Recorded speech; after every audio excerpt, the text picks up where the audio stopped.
ಹಿಂದೂ ಯುವಕನನ್ನ ಹತ್ಯೆ ಮಾಡಿದ ದೇಶದ್ರೋಹಿಗಳಿಗೆ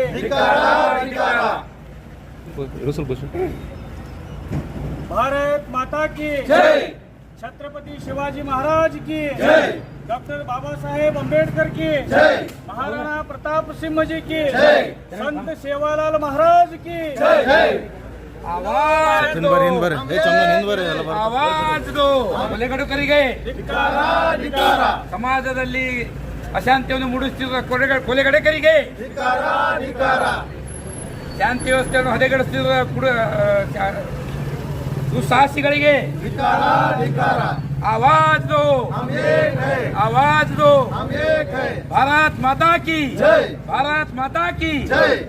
ಭಾರತದ ದೆಹಲಿಯಲ್ಲಿ ಮೊನ್ನೆ ನಡೆದಂಥ ಹೋಳಿ ಹುಣ್ಣಿಮೆ ಹಾಗೂ ಬಣ್ಣದ ಕಾರ್ಯಕ್ರಮದ ಅಂಗವಾಗಿ ಸಮಸ್ತ ರಾಷ್ಟ್ರ ಭಕ್ತರು ಬಣ್ಣ ಎರಚುವ ಕಾರ್ಯಕ್ರಮದಲ್ಲಿ ಭಾಗಿಯಾಗಿದ್ದರು. ಭಾಳ ಶಾಂತಿ ಸೌಹಾರ್ದತೆಯಿಂದ ಹಬ್ಬ ನಡೀತಾ ಇತ್ತು.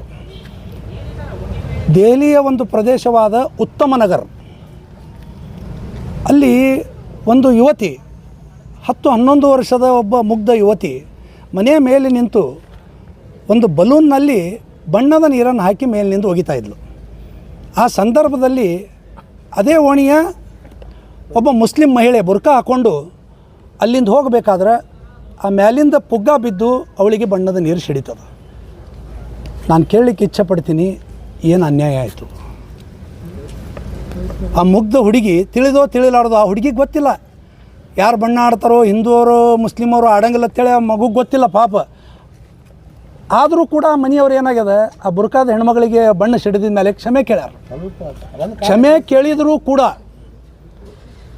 ಎಂಥ ಒಂದು ನಿರ್ದಯಿ ಜನ ಇರ್ತಾರಪ್ಪ ಈ ಭೂಮಿ ಮೇಲೆ ಅನ್ನೋದಕ್ಕೆ ಇದೊಂದು ಉದಾಹರಣೆ ಅಂತ ಹೇಳ್ತೀನಿ ನಾನು.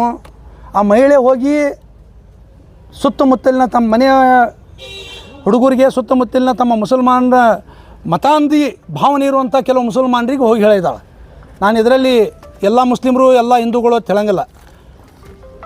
ಆ ಯುವಕರು 20-25 ಜನ ಯುವಕರು ಬಂದು ಆ ಮನೆಯಲ್ಲಿರುವಂಥ ಒಬ್ಬನೇ ಏಕೈಕ ಪುರುಷ ದುಡಿಯುವ ಹಿಂದೂ ದಲಿತ ಕುಟುಂಬದ ಹುಡುಗ ತರುಣ್ ಕುಮಾರ್, ಅವನನ್ನು ಕಬ್ಬಿಣದ ರಾಡು ಬಡಿಗೆ ಕಲ್ಲುಗಳಿಂದ ಹೊಡೆದು ಹಿಗ್ಗಾಮುಗ್ಗ ಹೊಡೆದು ಜೀವ ತೆಗಿತಾರಂದ್ರೆ ಎಲ್ಲಿ ಹೋಗ್ತಾ ಇದೆ? ಯಾಕೆ ಇವರಿಗೆ ಡಾಕ್ಟರ್ ಬಾಬಾ ಸಾಹೇಬ್ ಅಂಬೇಡ್ಕರ್ ಅವರ ಸಂವಿಧಾನದ ಮೇಲೆ ನಂಬಿಕೆ ಇಲ್ವಾ? ಆ ಕಾನೂನನ್ನು ನೀವು ಗೌರವಿಸಲ್ವಾ? ಸರ್ ತನ್ಸೆ ಜುದಾ ಅನ್ನೋ ಕಾನೂನನ್ನು ಗೌರವಿಸ್ತೀರಾ? ಭಾರತದಲ್ಲಿ ಇರುವಂಥದ್ದು ಡಾಕ್ಟರ್ ಬಾಬಾ ಸಾಹೇಬ್ ಅಂಬೇಡ್ಕರ್ ಅವರ ಸಂವಿಧಾನವೇ ನಮಗೆ ಶ್ರೇಷ್ಠ. ಇಲ್ಲಿ ಶರಿಯಾ ಕಾನೂನು ನಡೆಯಂಗಿಲ್ಲ, ತಿಳ್ಕೊಂಬಿಡ್ರಿ. ನಮ್ಮ ಧರ್ಮದ ಕಾನೂನುಗಳು ಗ್ರಂಥಗಳು ನಮ್ಮ ಮನೆಯ ಹೊರಸ್ಲದ ಒಳಗಿರಬೇಕು. ಇವತ್ತು ನಾವು ಹೇಳ್ತಾ ಇದ್ದೇವೆ, ನಮಗೆ ನಮ್ಮ ಧರ್ಮ ಗ್ರಂಥದಕ್ಕಿಂತ ಇವತ್ತು ನಮಗೆ ಡಾಕ್ಟರ್ ಬಾಬಾ ಸಾಹೇಬ್ ಅಂಬೇಡ್ಕರ್ ಅವರು ಬರೆದಂಥ ಸಂವಿಧಾನ ಧರ್ಮ ಗ್ರಂಥೇ ನಮಗೆ ಮುಖ್ಯ, ಸಂವಿಧಾನ ಗ್ರಂಥವೇ ಮುಖ್ಯ ಅಂತೇಳಿ.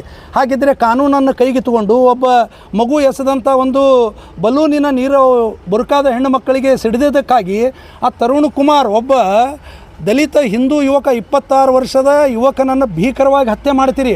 ನಾಚಿಕೆ ಆಗೋದಿಲ್ವ ನಿಮಗೆ? ಯಾವ ದೇಶನಾಗಿದ್ದೀರಿ ನೀವು? ಹಿಂದೂಸ್ತಾನ್ಯಾಗಿದ್ದು ಹಿಂದೂಸ್ತಾನದ ಅನ್ನ ನೀರು ಗಾಳಿ ಸೇವಿಸಿ ಇಲ್ಲಿ ನೀವು ಕಾನೂನನ್ನು ಕೈಗೆತ್ತಿಕೊಂಡು ಒಬ್ಬನನ್ನು ಅಮಾನುಷವಾಗಿ ಹತ್ಯೆ ಮಾಡ್ತೀರಿ. ಇದಕ್ಕೆ ಇಡೀ ಮಾನವೀಯ ಸಮಾಜ ತಲೆ ತಗ್ಗಿಸುವಂತಾಗಿದೆ. ಎಷ್ಟು ದಿವಸ ಇದು ನಡೀತದೆ ಇದು? ಯಾಕೆ ಬಣ್ಣ ಮಾರಲಿಕ್ಕೆ ನಿಮಗೆ ಪರ್ಮಿಷನ್ ಹೇಳ್ತದೆ ನಿಮ್ಮ ಧರ್ಮದೊಳಗೆ? ಅವ್ರಿಗೆ ಕೇಳ್ತೀನಿ, ನಾ ಎಲ್ಲರಿಗೂ ಅಲ್ಲ, ಯಾರು ಕೊಲೆ ಮಾಡಿದಾರಲ್ಲ ಅವ್ರಿಗೆ ಕೇಳ್ತೀನಿ. ನಿಮ್ಮ ಧರ್ಮದೊಳಗೆ ಬಣ್ಣ ಮಾರಲಿಕ್ಕೆ ನಡೀತದೆ? ದೇವ್ರ ಗುಡಿ ಮುಂದೆ ಕೂತು ಹೂವು ಹಾರ ಮಾರ್ಲಿಕ್ಕೆ ಪರ್ಮಿಷನ್ ಅದ? ಹಿಂದೂ ದೇವಿ ದೇವತೆಗಳ ಹಬ್ಬ ಬಂತಂದ್ರೆ ನೀವು ಅಪಮಾನ ಮಾಡ್ತೀರಿ? ಹಂಗಿದ್ರೆ ನಾನು ಕೇಳ್ತೀನಪ್ಪ, ದಿನಾನು 5 ಸಲನೂ ಇವತ್ತು ಮೈಕ್ನ್ಯಾಗ ಇವತ್ತು ಮಸೀದಿ ಒಳಗನ ಇದು ಹಚ್ತಾರೆ. ಹಿಂದೂಗಳಿಗೆ ಅದರದಿಂದ ತೊಂದರೆ ಆಗಂಗಿಲ್ಲಣ್ಣ? ಯಾರಾದರೂ ಹೋಗಿ ಜಗಳ ತೆಗಿತಾರೆ? ಯಾವುದಾದ್ರೂ ಒಂದು ಈದ್ ಮಿಲಾದ್ ಮೆರವಣಿಗೆ ಮೇಲೆ ಯಾರಾದರೂ ಕಲ್ಲು ಒಗಿತಾರೆ? ಯಾಕಿದು ಇವತ್ತು ಭಾರತನಾಗ ನಡೀಲಿಕ್ಕತ್ತದ? ಇಂಥ ಮನಸ್ಥಿತಿ ಯಾಕೆ ಇವತ್ತು ಬರಲಿಕ್ಕತ್ತದ ಕೆಲವು ಮತಾಂಧರಿಗೆ ಅನ್ನೋದು ಯಕ್ಷ ಪ್ರಶ್ನೆ ಆಗಿದೆ. ನಾನು ಹೇಳ್ತೀನಿ, ಇವ್ರನ್ನ ಕೇವಲ ಅರೆಸ್ಟ್ ಮಾಡಿದರೆ ಸಾಲದು. ಏನೋ ಹೇಳ್ತಾ ಇದ್ದಾರೆ, 4 ಮಂದಿನ ಅರೆಸ್ಟ್ ಮಾಡೀವಿ, 8 ಮಂದಿನ ಅರೆಸ್ಟ್ ಮಾಡೀವಿ ಅಂತೇಳಿ. ನಾನು ಸಮಸ್ತ ರಾಷ್ಟ್ರಭಕ್ತ ಹಿಂದೂಗಳ ಪರವಾಗಿ ಆಗ್ರಹ ಮಾಡ್ತೀನಿ, ಮಾನ್ಯ ಪ್ರಧಾನಮಂತ್ರಿಗಳಿಗೆ, ಕೇಂದ್ರ ಗೃಹ ಸಚಿವರಿಗೆ, ದೆಹಲಿಯ ಮುಖ್ಯಮಂತ್ರಿಯವರಿಗೆ ಆಗ್ರಹ ಮಾಡ್ತೀನಿ, ಇವ್ರನ್ನ ಎನ್ಕೌಂಟ್ರ್ ಮಾಡುವಂಥ ಕಾನೂನನ್ನು ನೀವು ತೊಗೊಂಬರ್ರಿ. ಯಾವ ರೀತಿ ಉತ್ತರ ಪ್ರದೇಶದಲ್ಲಿ ಇವತ್ತು ಕಾನೂನನ್ನು ಕೈಗೆತ್ತಿಕೊಂಡು ಮುಗ್ಧ ಜನರನ್ನು ಕೊಲೆ ಮಾಡ್ತಾ ಇದ್ದಾರಲ್ಲ, ಅವ್ರನ್ನ ಎನ್ಕೌಂಟ್ರ್ ಒಂದೇ ಹಾದಿ ಆಗಬೇಕು. ಕೆಲವು ಕಾನೂನು ತಿದ್ದುಪಡಿಗಳ ಅವಶ್ಯಕತೆ ಇದೆ. ಇವತ್ತು ನಾನು ಕೇಳ್ತೀನಿ, ಇವತ್ತು ನಮ್ಮ ದಲಿತ ಯುವಕ 26 ವರ್ಷದ ಯುವಕ ಯಾರು ಈಗ ಅವ್ರ ಮನೆ ಯಾರು ನಡೆಸಬೇಕು? ಮನುಷ್ಯತ್ವ ಬೇಡವಾ ನಿಮಗೆ? ಒಂದು ಮಾನವೀಯತೆ ಬೇಡವಾ? ಇವತ್ತು ನಾವು ಕೇವಲ ಬಂದು ಒಂದು ಸಾಂಕೇತಿಕವಾಗಿ ಮನವಿ ಕೊಡ್ತಾ ಇದ್ದೇವೆ ಕರ್ನಾಟಕ ಯೂತ್ ಫೌಂಡೇಶನ್ ವತಿಯಿಂದ ಹಾಗೂ ಸ್ವಾಮಿ ವಿವೇಕಾನಂದ ಸೇನೆ ಎಲ್ಲ ಯುವಕರು ಬಂದಿದ್ದಾರೆ. ಎಲ್ಲರೂ ಕೂಡಿ ಇವತ್ತು ಒಂದು ಮನವಿಯನ್ನು ಕೊಡ್ತಾ ಇದ್ದೀವಿ. ಎಲ್ಲಿ ಹೋಗ್ತಾ ಇದೆ? ಮಾನ್ಯ ರಾಷ್ಟ್ರಪತಿಗಳು ಇದರಲ್ಲಿ ಮಧ್ಯಸ್ಥಿಕೆ ವಹಿಸಬೇಕಾಗ್ತದೆ, ಕೇಂದ್ರ ಸಚಿವರು ಮಧ್ಯಸ್ಥಿಕೆ ವಹಿಸಬೇಕಾಗ್ತದೆ, ಗೃಹ ಸಚಿವರು ವಿಶೇಷ ಕಾಳಜಿ ತಗೋಬೇಕಾಗ್ತದೆ. ಕೇವಲ ಅರೆಸ್ಟ್ ಮಾಡೋದ್ರಿಂದ ಈ ಸಮಸ್ಯೆ ಇಲ್ಲಿಗೆ ನಿಂದ್ರಂಗಿಲ್ಲ. ನಾಳೆ ಈ ಕೊಲೆ ಇದು ಕೊಲೆ ಅಂತೇಳಿ ಯಾರಾದರೂ ಹೇಳ್ರಿ ನೋಡೋಣ, ಇನ್ನು ಮುಂದೆ ಯಾವುದೇ ದೇಶನಾಗ ಇಂಥ ಕೊಲೆ ನಾವು ಬಿಡೋದು ಅಂತೇಳಿ ಇವತ್ತು ದೇಶದ ಪ್ರಧಾನಮಂತ್ರಿಗಳು ಹೇಳಬೇಕಾಗ್ತದೆ, ದೆಹಲಿಯ ಮುಖ್ಯಮಂತ್ರಿಗಳು ಹೇಳಬೇಕಾಗ್ತದೆ. ನಮ್ಮ ದಲಿತ ಸಂಘಟನೆಗಳಲ್ಲಿ ನಾವು ವಿನಂತಿ ಮಾಡ್ಕೋತೀನಿ, ನಮ್ಮ ದಲಿತ ಸಹೋದರನ ಹತ್ಯೆ ಆಗಿದೆ ಇವತ್ತು. ಈ ಜಿಹಾದಿ ಮನಸ್ಥಿತಿಯವರು ಇನ್ನೂ ಎಷ್ಟು ಮಂದಿ ಅದಾರೆ ಇಂಡಿಯಾದಾಗ? ನಾನು ಕೇಳಲಿಕ್ಕೆ ಇಚ್ಛೆಪಡ್ತೀನಿ. ಇವತ್ತು ಸಮಸ್ತ ರಾಷ್ಟ್ರಭಕ್ತರು ಇದನ್ನು ವಿರೋಧ ಮಾಡಬೇಕಾಗ್ತದೆ. ಕೈಯಾಗ ಕಾನೂನು ತೊಗೊಂಡು ಐರನ್ ರಾಡ್ ತೊಗೊಂಡು ಅವನ್ನ 108 ಭಾಗಗಳಲ್ಲಿ ಹೊಡೆದು ಇವತ್ತು ಸಾಯಿಸ್ತಾರಂದ್ರೆ ಯಾಕೆ? ಕಾನೂನು ಇಲ್ವಾ ಭಾರತದಲ್ಲಿ? ನಾಚಿಕೆ ಆಗಲ್ವಾ? ಇಂಥ ಹೇಳಿ ಕೆಲಸ ಬಿಡ್ರಿ. ಒಬ್ಬ ಮನುಷ್ಯಾಗ 20-25 ಜನ ಕೂಡಿ ಹೊಡಿತೀರಿ. ಅವ್ನು ಜೋಡಿ ಇದ್ದಂಥ ಸನ್ನಿಯನ್ನು ಹುಡುಗಗೆ ಸಿಕ್ಕಾಪಟ್ಟಿ ಗಾಯ ಆಗ್ಯದ. ನಾಚಿಕೆ ಆಗಂಗಿಲ್ಲ. ಇದೇನು ನಿಮ್ಮ ಪೌರುಷ್ಟನ ತಿಳ್ಕೊಂಡ್ರಿ ನಮ್ಮ ಮತ ಅಂದರು? ಕೇಳ್ತೀನಿ ನಾನು. ಬರ್ರಿ ಓ ಮಕ್ಕಳೇ, ಎದ್ರ ಬರ್ರಿ, ಒಬ್ಬೊಬ್ಬರೇ ಬರ್ರಿ. ಒಬ್ಬನಿಗೆ 25 ಮಂದಿ ಹೊಡಿತೀರಿ, ನಾಚಿಕೆ ಬರಂಗಿಲ್ಲ. ಹೊಟ್ಟಿಗೆ ಅನ್ನನೇ ತಿಂತೀರ ಅಂತ ನಾ ತಿಳ್ಕೊಂಡಿನಿ. ನೀವು ಅನ್ನ ತಿಂತಿದ್ರಪ್ಪ ಅಂದರೆ ಇಂಥ ಕೆಲಸ ಮಾಡ್ತಿದ್ದಿಲ್ಲ. ಅನ್ನ ಬಿಟ್ಟು ಬೇರೆ ತಿಂತೀರಂತ ಇಂಥ ಕೆಲಸ ಮಾಡ್ತೀರಿ. ಅದಕ್ಕೆ ಇದೊಂದು ಬಹಳ ಉಗ್ರವಾಗಿ ನಾವು ಖಂಡಿಸ್ತೀವಿ. ಇವರನ್ನು ತಕ್ಷಣ ಕಠಿಣ ಶಿಕ್ಷೆಗೆ ಒಳಪಡಿಸ್ಬೇಕಂತೇಳಿ ನಾನು ಸ್ವಾಮಿ ವಿವೇಕಾನಂದ ಸೇನೆ, ವಿಜಯಪುರ ಜನತೆ, ಕರ್ನಾಟಕ ಯೂತ್ ಫೌಂಡೇಶನ್ ಹಾಗೂ ಎಲ್ಲ ಹಿಂದೂಪರ ಸಂಘಟನೆಗಳಿಂದ ನಾನು ಮಾನ್ಯ ಜಿಲ್ಲಾಧಿಕಾರಿಗಳಿಗೆ ಇವತ್ತು ಮನವಿ ಮುಖಾಂತರ ಆಗ್ರಹ ಮಾಡಲಿಕ್ಕೆ ನಾವು ಇಲ್ಲಿ ಬಂದಿದ್ದೇವೆ. ಸರ್, ಕೇಂದ್ರ ಸರ್ಕಾರ ಯಾಕೆ ಇದರಾಗಿ ತಲೆ ವಹಿಸ್ತಾ ಇಲ್ಲ? ಯಾಕೆ ಬಹಳಷ್ಟು ಹಿಂದೂಗಳ ಮೇಲೆ ಈ ಥರ ಆಗ್ತಿದೆ? ನರೇಂದ್ರ ಮೋದಿ ಅಂತಿರಲ್ಲ, ಯಾಕೆ ನರೇಂದ್ರ ಮೋದಿ ಅವ್ರು ಕೇಳ್ಬೋದಾಗಿತ್ತಲ್ಲ? ನಾನು ಹೇಳ್ತೀನಿ, ಇವತ್ತು ಕೇವಲ ಸರ್ಕಾರಗಳು ಮಾತ್ರ ಇದರಲ್ಲಿ ಪಾತ್ರ ವಹಿಸಿದರೆ ಸಾಲದು, ಜನನೂ ಜಾಗೃತ ಆಗಬೇಕಾಗ್ತದೆ. ಇವತ್ತು ನಾನು ಸಮಸ್ತ ರಾಷ್ಟ್ರಭಕ್ತ ಹಾಗೂ ರಾಷ್ಟ್ರಭಕ್ತರಿಗೆ ಹಿಂದೂ ಸಮಾಜಕ್ಕೆ ಒಂದು ಕರೆಯನ್ನು ಕೊಡ್ತೀನಿ ತಮ್ಮ ಮಾಧ್ಯಮದ ಮುಖಾಂತರ. ಕೇಂದ್ರ ಸರ್ಕಾರ ಜೋಡಿ, ರಾಜ್ಯ ಸರ್ಕಾರಗಳ ಜೋಡಿ, ಪೊಲೀಸ್ ಇಲಾಖೆ ಜೋಡಿ ನಾವು ಕೈ ಜೋಡಿಸ್ಬೇಕಾಗ್ತದೆ. ಕೈ ಜೋಡಿಸೋದಂದ್ರೆ ಅರ್ಥ ಏನು? ಯಾರು ಇವತ್ತು ಭಾರತ್ ತೆರೆ ತುಕಡೆ ಹೊಂಗೆ ಅಂತಾರೋ, ಯಾರು ಭಾರತದಲ್ಲಿದ್ದು ಭಾರತ ತೆರೆ ತುಕಡೆ ಹೊಂಗೆ ಅಂತಾರೋ, ಯಾರು ಇಲ್ಲಿ ಅನ್ನ ನೀರು ಗಾಳಿ ಸೇವಿಸಿ ಭಾರತ ಮಾತೆಗೆ ಅಪಮಾನ ಮಾಡ್ತಾರೋ, ಯಾರು ಒಂದೇ ಮಾತರಂ ಹಾಗೂ ರಾಷ್ಟ್ರೀಯ ಗೀತೆ ಜನಗಣಮನಕ್ಕೆ ಅಗೌರವ ತೋರ್ತಾರೋ, ಯಾರು ಇವತ್ತು ಪೊಲೀಸರ ಮೇಲೆ ಹಲ್ಲೆ ಮಾಡಿ ಪೊಲೀಸ್ ಸ್ಟೇಷನ್ಗೆ ಬೆಂಕಿ ಹಚ್ತಾರೋ, ಯಾರು ನಮ್ಮ ದೇಶ ಕಾಯುವ ಸೈನಿಕರ ಮೇಲೆ ಕಲ್ಲೊಗಿತಾರೋ, ಇವ್ರ ಜೋಡಿ ಎಲ್ಲ ನಮ್ಮ ರಾಷ್ಟ್ರಭಕ್ತರು ವ್ಯವಹಾರ ಮಾಡೋದು ಬಂದ್ ಮಾಡಬೇಕು. ಇವರಿಗೆ ಆರ್ಥಿಕ ದಿಗ್ಬಂಧನೆ ಹಾಕಬೇಕು. ಅಂದಾಗ ಇಂಥ ಜಿಹಾದಿಗಳಿಗೆ ಬುದ್ಧಿ ಬರ್ತದೆ. ಕೇವಲ ಸರ್ಕಾರಗಳು ಮಾಡೋದಲ್ಲ, ಸರ್ಕಾರಗಳಿಗೆ ನಾವು ಆಗ್ರಹ ಮಾಡ್ತೀವಿ ಬರೀ ಇವ್ರನ್ನ ಎನ್ಕೌಂಟ್ರ್ ಮಾಡಿರಿ ಅಂತೇಳಿ. ಇವತ್ತು ಹಿಂದೆನೂ ಆಗ್ಯಾವ, ಹಿಂದಿನ ಸರ್ಕಾರನಾಗೂ ಆಗ್ಯಾವ, ಈ ಸರ್ಕಾರನಾಗೂ ಆಗ್ಯಾವ. ಸ್ವಲ್ಪ ಪ್ರಮಾಣ ಕಡಿಮೆ ಇರ್ಬೋದು. ಇವತ್ತು ಸಾಕಷ್ಟು ಇವತ್ತು ದೇಶ ವಿರೋಧಿಗಳ ಮೇಲೆ ಆ್ಯಕ್ಷನ್ ಆಗ್ತಾ ಇದೆ. ನಾನು ಹೇಳ್ತಾ ಇದ್ದೀನಿ, ಇದರಿಂದ ಹಿಂದೂ ಮುಸ್ಲಿಮರೊಳಗೆ ಜಗಳ ಹಚ್ಚು ಕೆಲಸ ಕೆಲವ್ರು ಮಾಡ್ಲಿಕ್ಕತ್ತಾರ. ಇವ್ರಿಗೆ ವಿದೇಶದಿಂದ ಫಂಡಿಂಗ್ ಆಗ್ಲಿಕ್ಕತ್ತದ. ಇವತ್ತು ರಾಷ್ಟ್ರಭಕ್ತ ಮುಸಲ್ಮಾನರು ಇದರಿಂದ ಜಾಗೃತ ಆಗಬೇಕು. ಇವತ್ತು ಎಲ್ಲರೂ ಓಪನ್ ಆಗಿ ಹೇಳಬೇಕಾಗ್ಯದ. ಒಂದು ಬಹಿರಂಗ ವೇದಿಕೆ ನಿರ್ಮಾಣ ಮಾಡಿ ಹೇಳಬೇಕಾಗ್ಯದ. ಬಹಿರಂಗವಾಗಿ ಇವತ್ತು ಸಭೆ ಸಮಾರಂಭಗಳಲ್ಲಿ ಹೇಳಬೇಕಾಗ್ಯದ. ನಾವು ಬಾಬಾ ಸಾಹೇಬ್ ಅಂಬೇಡ್ಕರ್ ಅವರು ರಚಿಸಿದಂಥ ಸಂವಿಧಾನವನ್ನು ಒಪ್ಕೋತೀವಿ. ನಮ್ಮ ಧರ್ಮ ಗ್ರಂಥಕ್ಕಿಂತ ನಮಗೆ ಸಂವಿಧಾನ ಮುಖ್ಯದ ಅಂತ ಹೇಳೋದು ಹೇಳಬೇಕಾಗ್ಯದ. ಅದಕ್ಕೆ ನಾನು ಆಗ್ರಹ ಮಾಡ್ತೀನಿ, ಈ ದೇಶದ್ರೋಹಿಗಳ ಕಡೆ ಸಮಸ್ತ ರಾಷ್ಟ್ರಭಕ್ತರು ಎಲ್ಲ ಹಿಂದೂಗಳು ವ್ಯವಹಾರ ಮಾಡೋದು ನಿಂದಿರಿಸಿ ಇವರಿಗೆ ಆರ್ಥಿಕ ದಿಗ್ಬಂಧನ ಹಾಕಬೇಕು. ಅಂದಾಗ ಮಾತ್ರ ಇವರಿಗೆ ಬುದ್ಧಿ ಕಲಿಸಲಿಕ್ಕೆ ಸಾಧ್ಯ ಅದ. ಬರೀ ಕೇಂದ್ರ ಸರ್ಕಾರ, ರಾಜ್ಯ ಸರ್ಕಾರ ಮೇಲೆ, ರಾಜಕಾರಣಿ ಮೇಲೆ ನಾವು ಹಾಕೊಂಡು ಕೂಡೋದಲ್ಲ. ನಾವು ಇವತ್ತು ಭಾರತೀಯ ನಾಗರಿಕರಾಗಿ, ದೇಶಭಕ್ತರಾಗಿ ನಮ್ಮದು ಕೂಡ ಕರ್ತವ್ಯ ಅದ. ಇದನ್ನು ಅರ್ಥ ಮಾಡಿಕೊಳ್ಳುವಂಥ ಕೆಲಸ ಇವತ್ತು ಪ್ರತಿಯೊಬ್ಬ ನಾಗರಿಕರಲ್ಲಿ ಆಗಬೇಕಾಗಿದೆ. ಇಂಥ ದೇಶದ್ರೋಹಿಗಳ ಜೊತೆ ವ್ಯವಹಾರ ಮಾಡೋದನ್ನು ಇವತ್ತಿನಿಂದ ಬಂದ್ ಮಾಡಬೇಕಂತೇಳಿ ತಮ್ಮ ಮೂಲಕ ನಾನು ಕರೆಯನ್ನು ಕೊಡ್ತಾ ಇದ್ದೀನಿ. ಔರಂಗಜೇಬನ ಮಾನಸಿಕತೆ ನಮ್ಮ ದೇಶದಾಗ ಐತಿ. ಔರಂಗಜೇಬನ ಮಾನಸಿಕತೆ ನಮ್ಮ ದೇಶದಾಗ ನಡೆಯಂಗಿಲ್ಲ. ಯಾಕಂದ್ರೆ ಈ ಬಣ್ಣದ ಹಬ್ಬ ಯಾವುದೇ ಒಂದು ಧರ್ಮದ ಹಬ್ಬ ಅಲ್ಲದು. ಬಣ್ಣ ಮಾರಕ್ಕೆ ನಡೀತದೆ, ಬಣ್ಣದ ಬೇರೆ ಬೇರೆ ಬಣ್ಣದ ವಿಷಯಗಳು ಎಲ್ಲ ನಡೀತಾವೆ. ಬರೀ ಒಂದು ಹನಿ ಬಣ್ಣ ಬಿತ್ತಂದ್ರೆ ನಡೆಯಂಗಿಲ್ಲ. ಅಂದರೆ ಇದು ಔರಂಗಜೇಬನ ಮಾನಸಿಕತೆ. ಇಂಥ ಮಾನಸಿಕತೆಯವರು ಯಾರು ಅದಾರ ಅವ್ರ ವಿರುದ್ಧ ಕೇಂದ್ರ ಸರ್ಕಾರ ಕಠಿಣ ಕ್ರಮ ಕೈಗೊಳ್ಳಬೇಕು ಅಂಥೇಳಿ ಈ ಸಂದರ್ಭದಲ್ಲಿ ನಾನು ಸ್ವರಾಜ್ಯ ಸೇನಾ ವತಿಯಿಂದ ಕೇಂದ್ರ ಸರ್ಕಾರಕ್ಕೆ ಮನವಿ ಮಾಡ್ತೀನಿ. ಯಾಕಂದ್ರೆ ಬರೀ ಬಣ್ಣ ಬಿದ್ದದು ಆಯಿತು, ಸಣ್ಣ ಒಂದು ಹುಡುಗಿಯಿಂದ ಬಣ್ಣ ತಪ್ಪಿ ಬಿದ್ದದು, ಅದಕ್ಕೆ ನಾವು ಗೌರವಿಸ್ತೇವೆ. ಅವರಿಗೆ ಅದು ನಡೆಯಂಗಿಲ್ಲ. ಓಕೆ, ಕ್ಷಮೆಯನ್ನು ಕೇಳ್ಯಾರ, ಎಲ್ಲ ಆದ್ರೆ ಕ್ಷಮೆ ಕೇಳ್ಯಾರ, ಎಲ್ಲ ಆಗ್ಯದ. ಆದರೂ ಕೂಡ ಗುಂಪುದಿಂದ ಬಂದು ಮನೆಯೊಳಗೆ ಹೊಕ್ಕಿ ಒಬ್ಬ ಹಿಂದೂ ಯುವಕನನ್ನು ಹತ್ಯೆ ಮಾಡುವಷ್ಟರ ಮಟ್ಟಿಗೆ ಇಷ್ಟು ದೊಡ್ಡ ಮಟ್ಟಿಗೆ ನೀವು ಇದು ಮಾಡ್ತೀರಿ ಅಂತಂದರೆ ಇದು ಅತ್ಯಂತ ಖಂಡನಾತ್ಮಕ ವಿಷಯ ಆಗ್ಯದ. ಅದಕ್ಕೆ ಇದನ್ನು ನಾವು ನಿಷೇಧಿಸ್ತೀವಿ. ಅದಕ್ಕೆ ದಿಲ್ಲಿ ಸರ್ಕಾರ ಆಗಿರ್ಬೋದು, ಕೇಂದ್ರ ಸರ್ಕಾರ ಆಗಿರ್ಬೋದು, ತೀವ್ರವಾಗಿ ಅವರಿಗೆ ಕಠಿಣ ಶಿಕ್ಷೆ ಕೊಡಬೇಕು. ಇನ್ನೊಂದು ಸಲ ನಮ್ಮ ದೇಶದಾಗ ಈ ರೀತಿ ಘಟನೆ ಆಗಬಾರ್ದು ಅಂಥೇಳಿ ನಾನು ಸರ್ಕಾರಕ್ಕೆ ಮನವಿ ಮಾಡ್ತೀನಿ. ಇವತ್ತು ನಾವು ಆ ಆರೋಪಿಗಳು ಯಾರೇ ಇರಲಿ ಅವ್ರ ಮ್ಯಾಗ ಕಠಿಣ ಕ್ರಮ ತಗೋಬೇಕಂತೇಳಿ ಜಿಲ್ಲಾಧಿಕಾರಿಗಳ ಮುಖಾಂತರ ನಾವು DC ಅವ್ರ ಮುಖಾಂತರ ಕೇಂದ್ರ ಸರ್ಕಾರಕ್ಕೆ ಮನವಿ ಸಲ್ಲಿಸಾಕತ್ತೀವಿ. ಯಾಕೆ ಅರೆಸ್ಟ್ ಮಾಡಿದ್ರೇನ್ರಿ ನಾ ಅರೆಸ್ಟ್ ಮಾಡ್ಯಾರಿ. ಶಿಕ್ಷೆ ತೀವ್ರಗತಿಯಲ್ಲಿ ಇದು ಆಗಬೇಕು, ಶಿಕ್ಷೆ ಕಠಿಣವಾಗಬೇಕು ಅಂಥೇಳಿ ನಾವು ಮನವಿ ಮಾಡಕ್ಕೆ ಮತ್ತು ಆ ಘಟನೆಯನ್ನು ಖಂಡಿಸಕ್ಕೆ ನಾವು ಇಲ್ಲಿ ಎಲ್ಲರೂ ಕೂಡಿ ಸೇರಿವಿ. ಕಿರಣ್ ಕಾಳೆ, ಸ್ವರಾಜ್ಯ ಸೇನೆ ಸಂಘಟನೆ ಅಧ್ಯಕ್ಷ. ಎಲ್ಲರಿಗೂ ನಮಸ್ಕಾರ. ಇವತ್ತು ಏನ ನಮ್ಮ ಭಾರತ ದೇಶದ ಅನಾಥನೆಂದು ನಮ್ಮ ಹಿಂದೂ ಧರ್ಮದ ಯುವಕರಿಗೆ ಏನು ಕೊಲೆ ಮಾಡಿದ್ದಾರೆ ಅದನ್ನ ಬಹಳ ನಾವು ಖಂಡಿಸ್ತೀವಿ. ಯಾಕಂದ್ರೆ ನಮ್ಮ ಸನಾತನ ಹಿಂದೂ ಧರ್ಮದ ಒಬ್ಬ ಯುವಕ ನಮ್ಮ ದಲಿತ ಸಮಾಜದ ಒಬ್ಬ ಯುವಕನ್ನ ಕೊಲೆ ಮಾಡಿದ್ದಾರೆ. ಅದು ಬಹಳ ನಮಗೆ ದುಃಖ ಆಗ್ಯದ. ಅದಕ್ಕೆ ಆ ಏನು ಕೊಲೆ ಮಾಡಿದ್ದಾರೆ ಅವರಿಗೆ ಕಠಿಣ ಕರ್ಮ ತಗೋಬೇಕು, ಅವರಿಗೆ ಶಿಕ್ಷೆ ಆಗ್ಬೇಕಂತೇಳಿ ಇವತ್ತು ನಾವು DC ಸಾಹೇಬ್ರಿಗೆ ಒಂದು ಮನವಿ ಕೊಡಕ್ ಬಂದಿದ್ದೀವಿ. ಇವತ್ತು ಅವರು ಅಕಸ್ಮಾತ್ ಅವ್ರಿಗೆ ಏನಾದ್ರೆ ಶಿಕ್ಷೆ ಅವ್ರಿಗೆ ಕೊಡ್ಲಿಲ್ಲ ಅಂದ್ರೆ ನಾವು ಉಗ್ರವಾಗಿ ಹೋರಾಟ ಮಾಡಕ್ ಇವತ್ತು ನಾವು ಎಲ್ಲ ನಮ್ಮ ಹಿಂದೂ ಬಾಂಧವರು ಎಲ್ಲರೂ ಬಂದ ಇವತ್ತು DC ಸಾಹೇಬ್ರಿಗೆ ಮನವಿ ಕೊಡಕ್ ಬಂದಿದ್ದೀವಿ. ಅದು ನಮ್ಮ ಸನಾತನ ಹಿಂದೂ ಧರ್ಮದ ಒಂದು ಹೋಳಿ ಹುಣ್ಣಿ ಹಬ್ಬ ಅಂತೇಳಿ ನಾವು ಆಚರಣೆ ಮಾಡ್ತೀವಿ. ಆ ಹೋಳಿ ಹುಣ್ಣಿ ಹಬ್ಬವನ್ನು ಯಾವ ರೀತಿ ನಮ್ಮ ಸಮಾಜದ ಏನು ಸನಾತನ ಹಿಂದೂ ಧರ್ಮದ ಒಂದೊಂದು ಕಾರ್ಯಕ್ರಮ ಮಾಡ್ತೀವಿ, ನಮ್ಮ ಹಬ್ಬವನ್ನು ಆಚರಣೆ ಮಾಡ್ತೀವಿ. ಆ ಹಬ್ಬ ಆಚರಣೆ ಅವ್ರಿಗೆ ಸಹಿಸ್ಕೊಳಕ್ ಆಗ್ಲಾರ್ದಕ್ಕ ಇವು ಹಿಂದೂ ಧರ್ಮದ ಏನ ಕಾರ್ಯಕ್ರಮ ಯಾವ ತರ ನಾವು ಇದನ್ನ ಕೆಡಿಸ್ಬೇಕು, ಯಾವ ತರ ಇದನ್ನ ನಾವು ಹಿಂದೂ ಯುವಕರಿಗೆ ನಾವು ಒಬ್ಬೊಬ್ಬರಿಗೆ ನಾವು ತೆಗಿಬೇಕನ್ನೋದು ಏನ ಇದು ಇಟ್ಕೊಂಡು ನಮ್ಮ ಹಿಂದೂ ಕಾರ್ಯಕರ್ತರು ಏನು ಕೊಲೆ ಮಾಡ್ತಾ ಇದ್ದಾರೆ ಇಂಥವ್ರಿಗೆ ಕಠಿಣ ಕ್ರಮ ತಗೋಬೇಕು.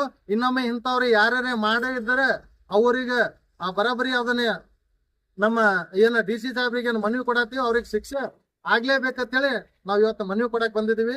ನಾನು ಪ್ರಕಾಶ್ ಬಾಳುಚವ್ಹಾಣ, ರಾಷ್ಟ್ರೀಯ ಬಂಜಾರ ಪರಿಷತ್ ರಾಜ್ಯಾಧ್ಯಕ್ಷ, ವಿಜಯಪುರ.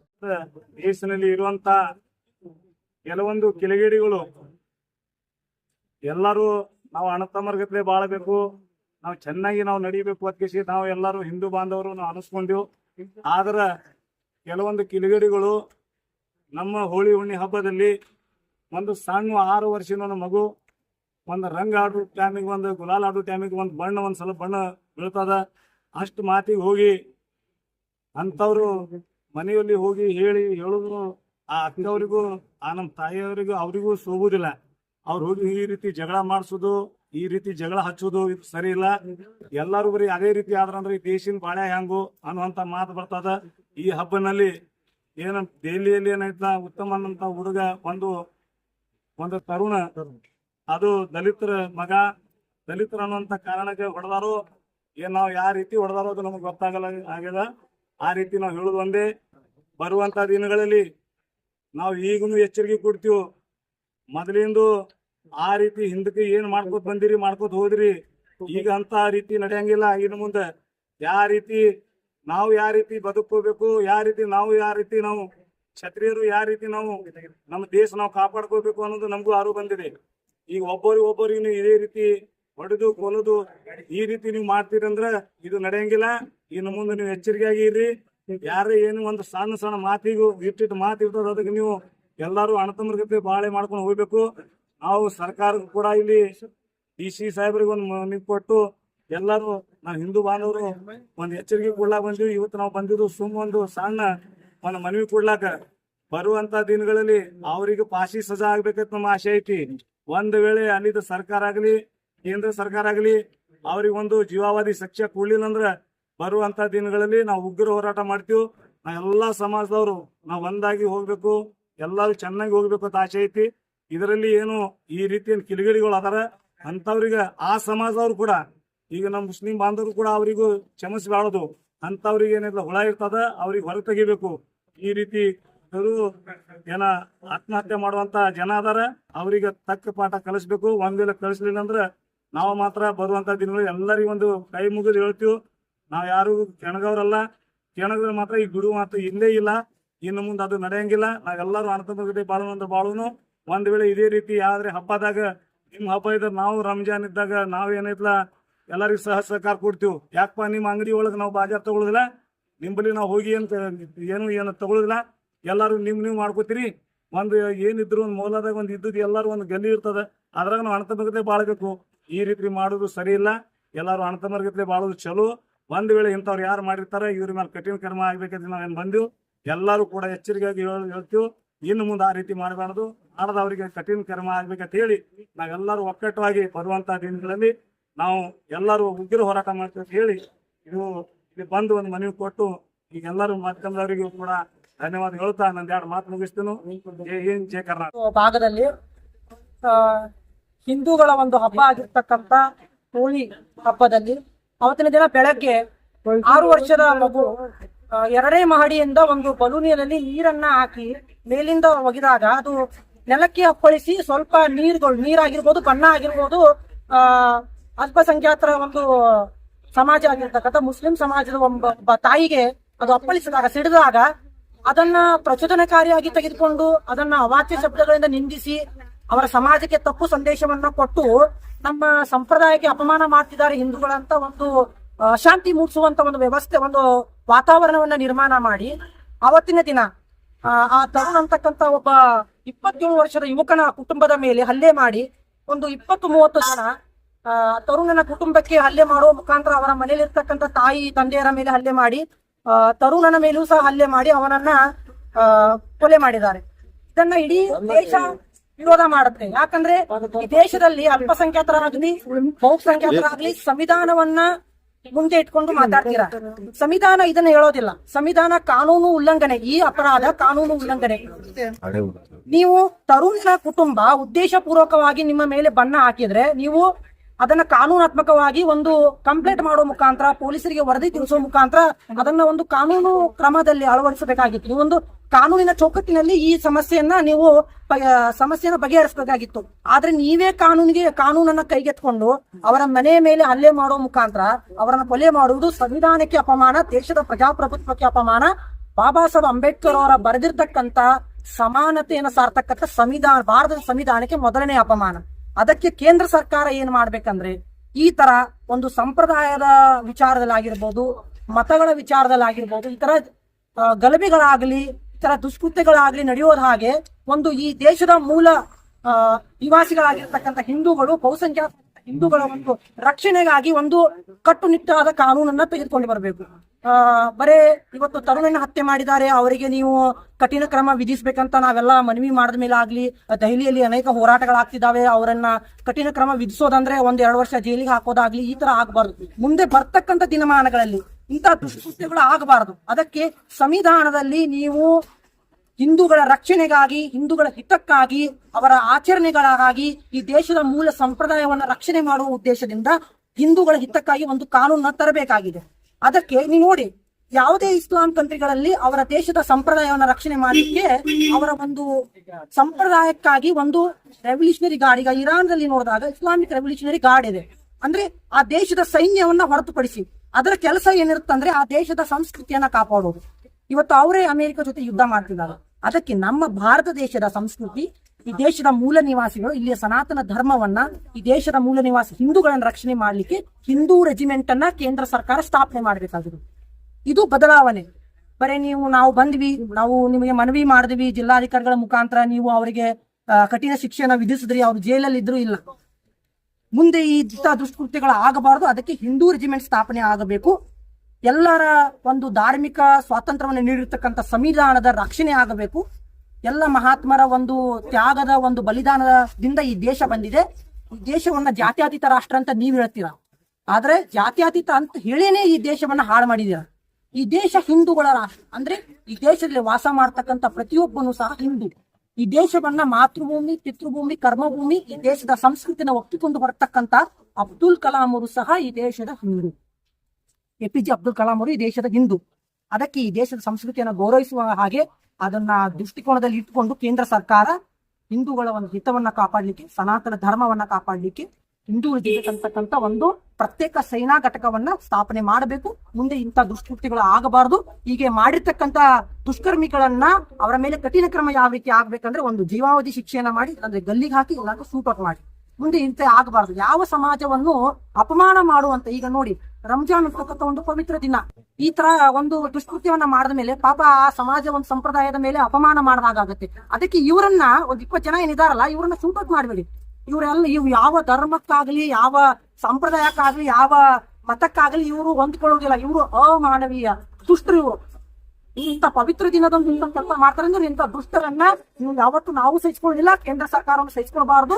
ಇವರನ್ನ ಶೂಟೌಟ್ ಮಾಡಿ ಗಲ್ಲಿಗೆ ಹಾಕಿ ಬಿಡಿಸ್ಬೇಕಂತ ಸ್ವರಾಜ್ಯ ಸೈನ್ಯದಿಂದ ನಮ್ಮ ಕಿರಣ್ ಕಾಳೆ ಸರ್ ಅವರ ನೇತೃತ್ವದಲ್ಲಿ, ನಮ್ಮ ಪ್ರಕಾಶ್ ಚವ್ಹಾಣ್ ಅವರ ನೇತೃತ್ವದಲ್ಲಿ, ನಮ್ಮ ಗುರುಗಳ ನೇತೃತ್ವದಲ್ಲಿ, ಈ ಎಲ್ಲ ಹಿಂದೂ ಬಾಂಧವರ ನೇತೃತ್ವದಲ್ಲಿ ನಾವು ಜಿಲ್ಲಾ ಅಧಿಕಾರಿಗಳ ಮುಖಾಂತರ ಕೇಂದ್ರ ಸರ್ಕಾರಕ್ಕೆ ಮನವಿಯನ್ನ ಮಾಡ್ಕೊಳ್ತೀವಿ.